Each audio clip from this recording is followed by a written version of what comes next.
சபரிமலை செல்லும் பக்தர்களின் வசதிக்காக சென்னை, திருச்சி, மதுரை உள்ளிட்ட நகரங்களிலிருந்து பம்பைக்கு விரைவு பேருந்து சேவை தொடங்கிய நிலையில் சென்னை கிளாம்பாக்கத்திலிருந்து ஐயப்ப பக்தர்கள் பம்பை புறப்பட்டனர்.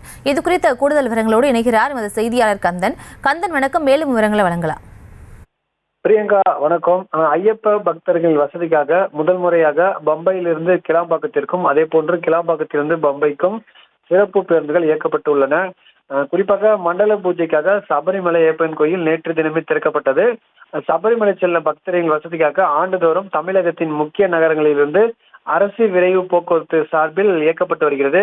அந்த வகையில் இந்த ஆண்டு மண்டல பூஜை, மகர விளக்கு பூஜையை முன்னிட்டு நவம்பர் 15ஆம் தேதி முதல் ஜனவரி 16ஆம் தேதி வரை சென்னை, கோயம்பேடு, புறநகர் பகுதியில் அமைந்துள்ள கிளாம்பாக்கம் பேருந்து நிலையம், அதே போன்று திருச்சி, மதுரை, புதுச்சேரி, கடலூர் ஆகிய ஊர்களிலிருந்து பம்பைக்கு அதிநவீன சொகுசு மிதவை பேருந்துகள், இருக்கை, அதே போன்று படுக்கை குளிர் வசதி பேருந்துகள், சிறப்பு பேருந்துகள் இயக்கப்பட்டு வருகின்றன.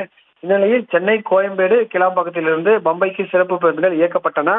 அதேபோல் பம்பையிலிருந்து கிளாம்பாக்கத்திற்கு ஐயப்பன் பக்தர்கள் வசதிக்காக முதல் முறையாக சிறப்பு பேருந்துகள் மூலம் கிளாம்பாக்கம் பேருந்து நிலையத்திற்கு ஐயப்பன் பக்தர்கள் வந்து அடைந்தனர்.